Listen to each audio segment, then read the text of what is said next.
And I'm very pleased and proud that Malta is standing for the UK Independence Party in these European elections. I tell you what, if they don't want me to go back to the European Parliament as an MEP, they do not want Malta going there and joining the Budget Control Committee.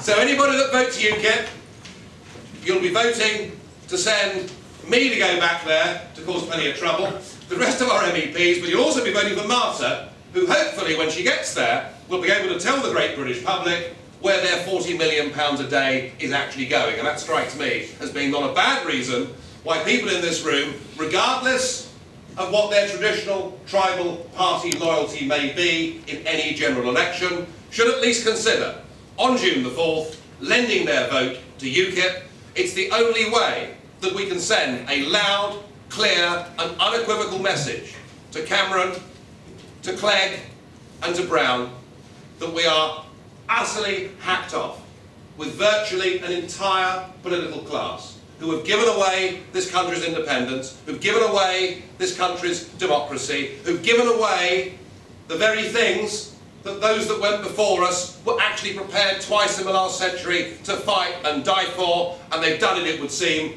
for their own self-benefit. It's time we taught them a lesson. I hope we're going to have a very English and a very democratic rebellion on June the 4th. Thank you very much.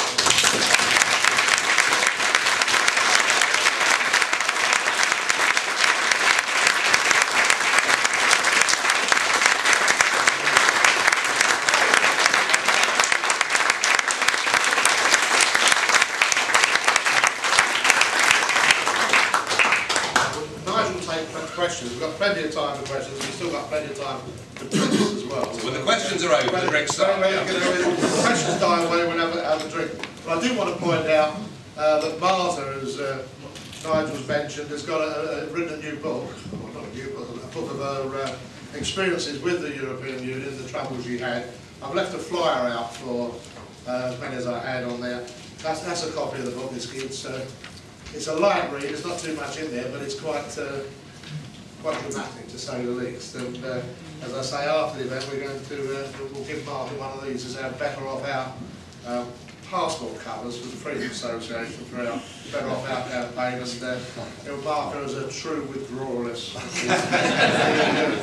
for those who would say otherwise. But let's kick off and have some questions, please. Yes, sir. Oh, good evening. Can I press the button? You can press the button. I've got some instructions. There are full instructions there, which I haven't read.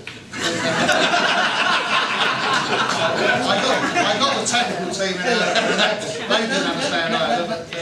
Never allow us down. So I very much appreciated your speech. I gave 3 first preference votes for your party in the mayoral election. And I hope everyone's going to do the same. Yeah. Well, I have 2 proxies. Get them from somebody else. Okay. But I was disappointed that the result that came out in Westminster is that your party, despite my voting for it 3 times, polled less than the BNP.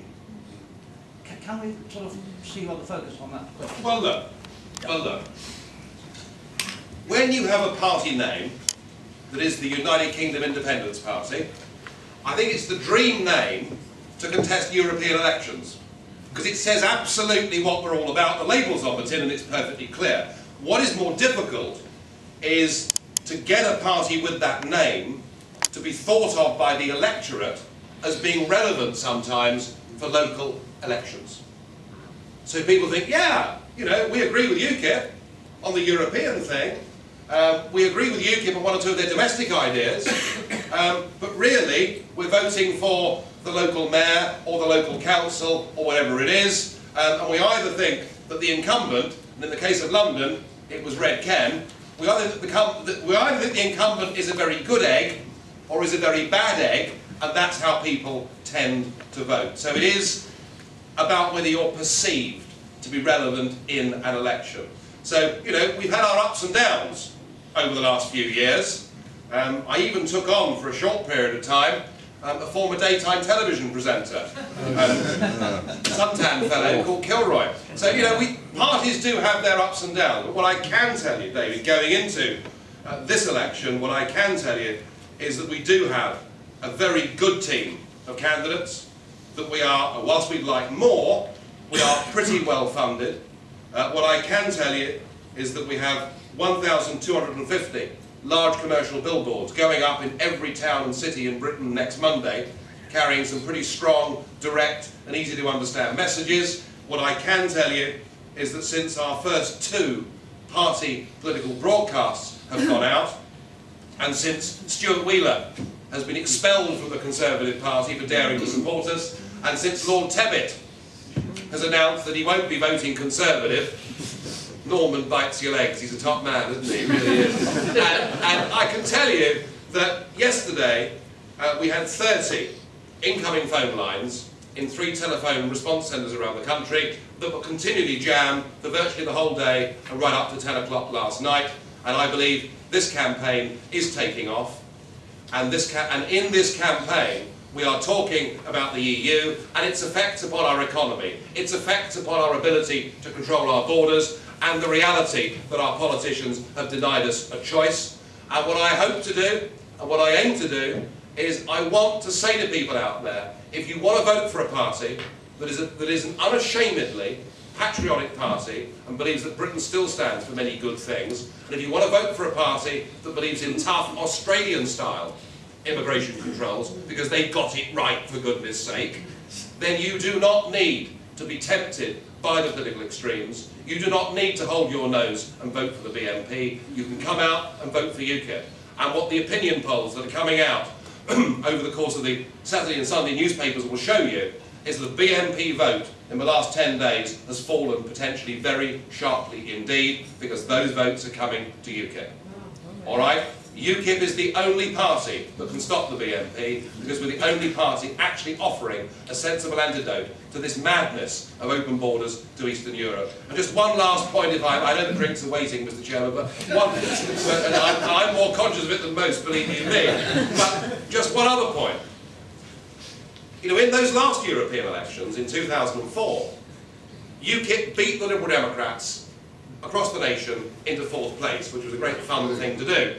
We also managed to beat the Labour Party in 4 of the big English regions. We have the potential to beat the Labour Party, to beat the party of government nationally in these elections. If Gordon Brown is humiliated by UKIP at the polls on June the 4th, it will bring him down as Prime Minister, and given that as far as the economy was concerned, he was a dud from the start, and given that he's broken his promise to give us a referendum, it couldn't happen to a nicer person.